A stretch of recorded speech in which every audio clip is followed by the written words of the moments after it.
ప్రధాని నరేంద్ర మోదీ కంటతడి పెట్టారు. రాజ్యసభలో కాంగ్రెస్ నేత గులాం నబీ ఆజాద్ కు వీడ్కోలు సందర్భంగా ప్రధాని ప్రసంగించారు.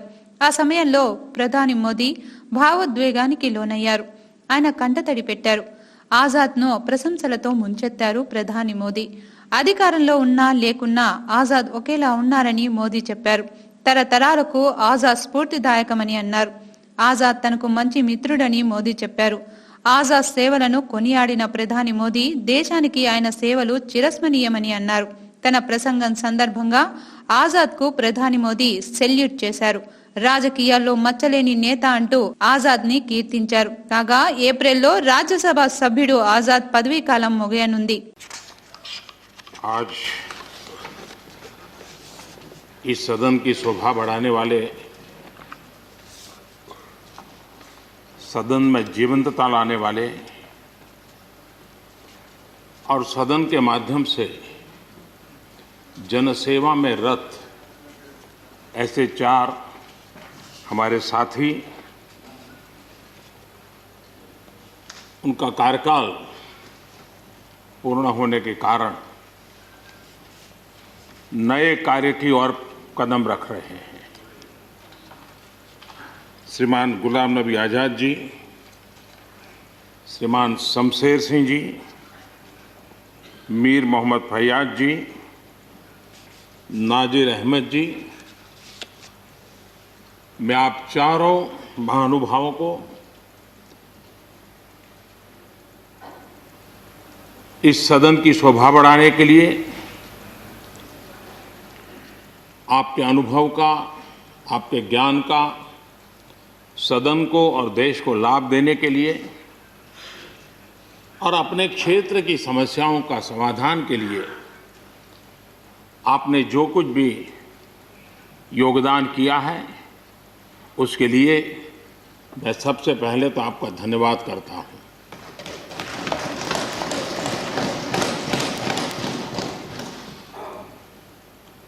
मीर मोहम्मद जी और नाजिर अहमद जी, ये दोनों ऐसे साथी,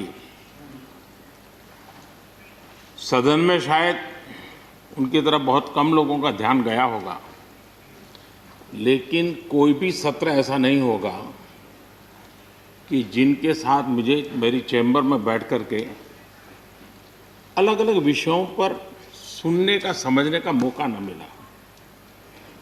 इवन कश्मीर की भी बारीकियां जब उनके साथ बैठता था, कभी कभी तो वो परिवार के साथ भी आते थे, इतने अनेक पहलू मेरे सामने रखते थे, वो मेरे लिए भी बड़ा एनलाइटनिंग रहता था। तो मैं हमारे इन दोनों साथियों का, जो मेरे साथ व्यक्तिगत रूप से नाता रहा और जो जानकारियां मुझे वो मिलती थी, मैं उसके लिए उनका हृदय से आभार भी व्यक्त करता हूं। और मुझे विश्वास है कि उनका कमिटमेंट और उनकी क्षमता, ये दोनों देश के लिए और विशेष करके जम्मू कश्मीर के लिए काम आएगी। देश की एकता, देश के सुख शांति वैभव को बढ़ाने में काम आएगी, जब मुझे पूरा विश्वास है। हमारे एक साथी शमशेर सिंह जी, अब तो याद भी नहीं रहा कितने सालों से मैं उनके साथ काम करता रहा हूं, क्योंकि मैं संगठन की दुनिया में का इंसान रहा, इसी क्षेत्र में मैं काम करता था। कई वर्षों तक जम्मू कश्मीर में भी काम करने का मौका मिला। तो मेरे साथी कार्यकर्ता के रूप में कभी एक स्कूटर पर ट्रैवल करने का मौका मिलता था। बहुत छोटी आयु में जो इमरजेंसी में जेल में गए, उसमें शमशेर सिंह जी थे। और इस सदन में शमशेर सिंह जी की उपस्थिति 96% है। ये अपने आप में,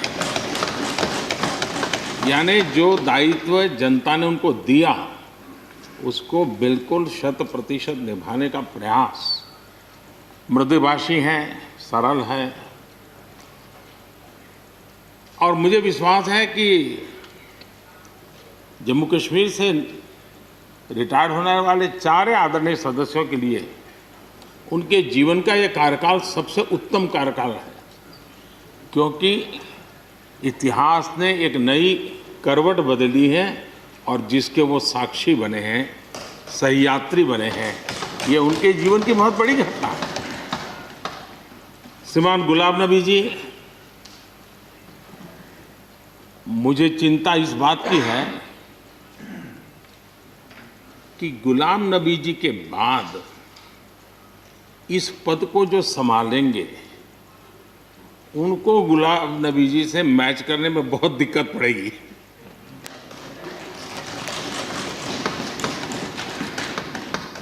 क्योंकि गुलाम नबी जी अपने दल की चिंता करते थे, लेकिन देश की और सदन की भी उतनी ही चिंता करते थे।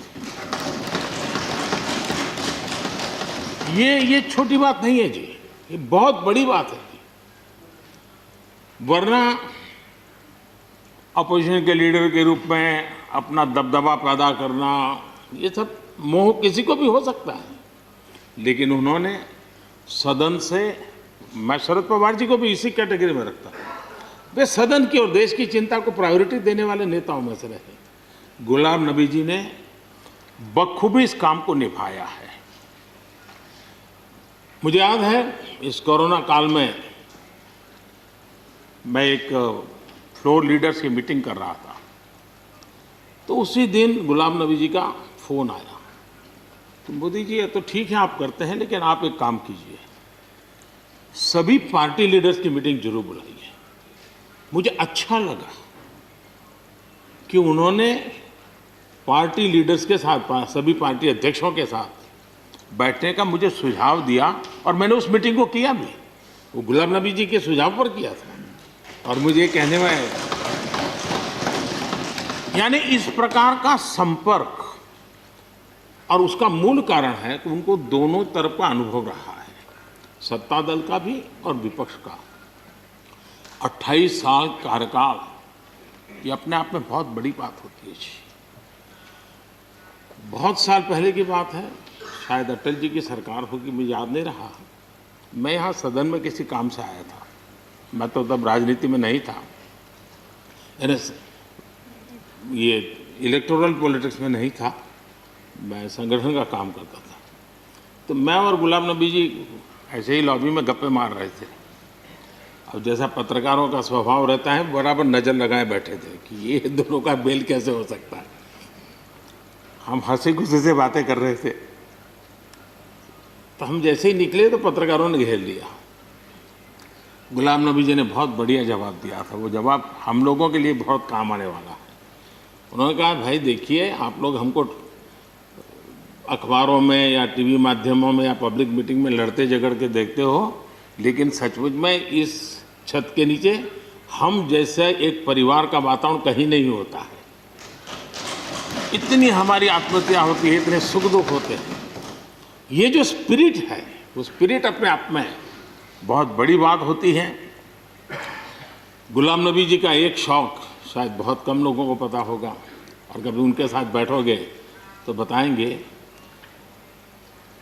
हम सरकारी बंगलों में रहते हैं, तो बंगले की दीवारें, अपना सोफा सेट, उसी के आसपास हमारा दिमाग रहता है।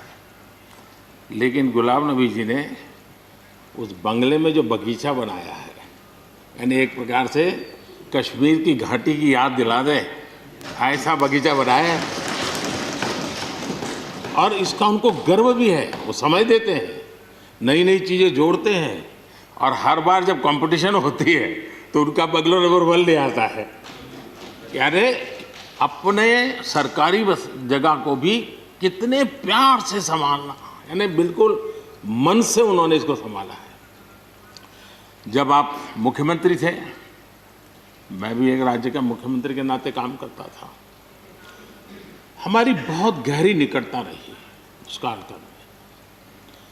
शायद ही कोई ऐसी घटना मिल सकती है कि जबकि हम दोनों के बीच में कोई संपर्क सेतु न रहा। एक बार गुजरात के यात्री, क्योंकि जम्मू कश्मीर में जाने वाले टूरिस्ट में गुजरात बहुत बड़ा नंबर रहता है, और टेररिस्टों ने पर हमला कर दिया। करीब 8 लोग शायद मारे गए। सबसे पहले गुलाम नबी जी का मुझे फ़ोन आया।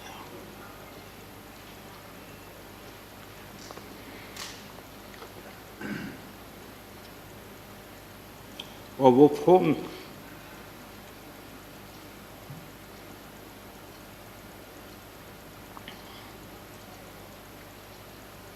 सिर्फ सूचना देने का नहीं था,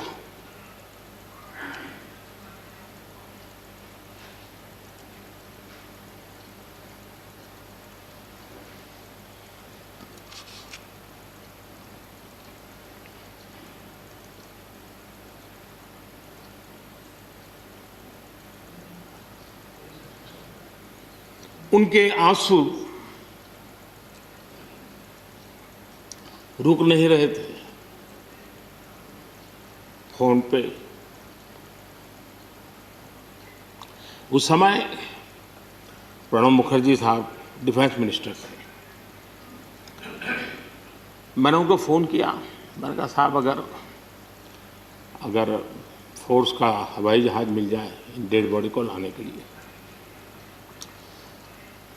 रात देर हो गई थी। प्रणब मुखर्जी साहब ने कहा आप चिंता मत कीजिए, मैं करता हूँ व्यवस्था। लेकिन रात में फिर गुलाम नबी जी का फोन आया। वे एयरपोर्ट थे।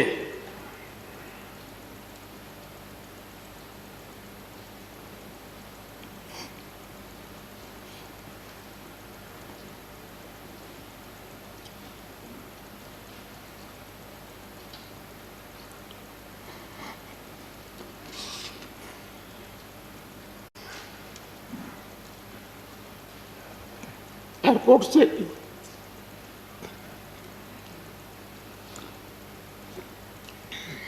उन्होंने मुझे फोन किया और जैसे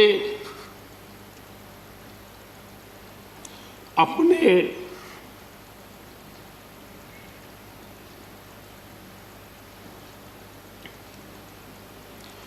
परिवार के सदस्य की चिंता करें,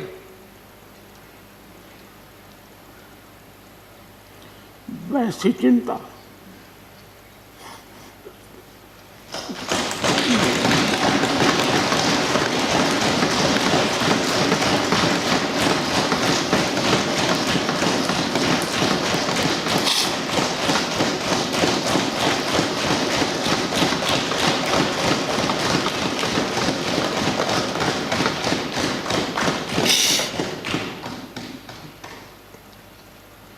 पद, सत्ता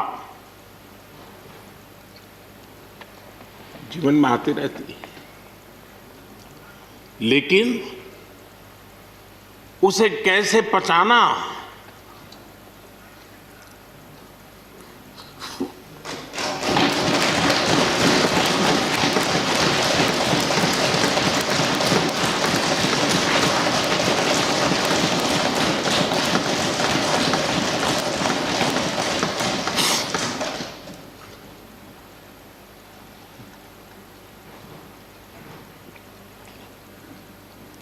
मेरे लिए बड़ा भावुक पल था।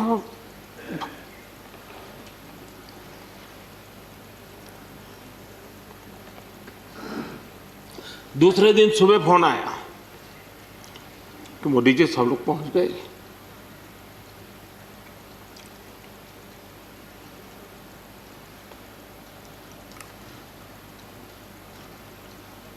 इसलिए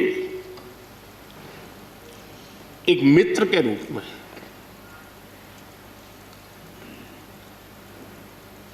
गुलाम नबी जी को घटना और अनुभव के आधार पर मैं आदर करता हूं।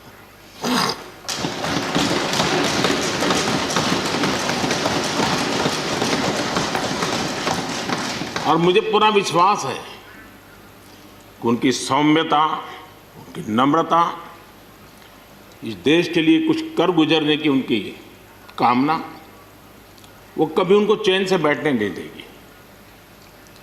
और मुझे विश्वास है कि जो भी दायित्व जहां भी वो संभालेंगे, वे जरूर वैल्यू एडिशन करेंगे, कंट्रीब्यूशन करेंगे और देश उनसे लाभान्वित होगा। ये मेरा पक्का विश्वास है। मैं फिर एक बार उनकी सेवाओं के लिए आदरपूर्वक धन्यवाद करता हूं और व्यक्तिगत रूप से भी मेरा उनसे आग्रह रहेगा कि मन से मत मानो कि अब आप इस सदन में नहीं हो। आप के लिए मेरे द्वार हमेशा खुले, इन चारों माननीय सदस्यों के लिए खुले हैं। आपके विचार, आपके सुझाव, क्योंकि देश में सब बहुत ज़रूरी होता है। ये अनुभव बहुत काम आता है, मुझे मिलता रहेगा, ये अपेक्षा मैं रखता ही रहूँगा। आपको मैं निवृत्त होने नहीं दूंगा। फिर एक बार बहुत शुभकामनाएं, धन्यवाद।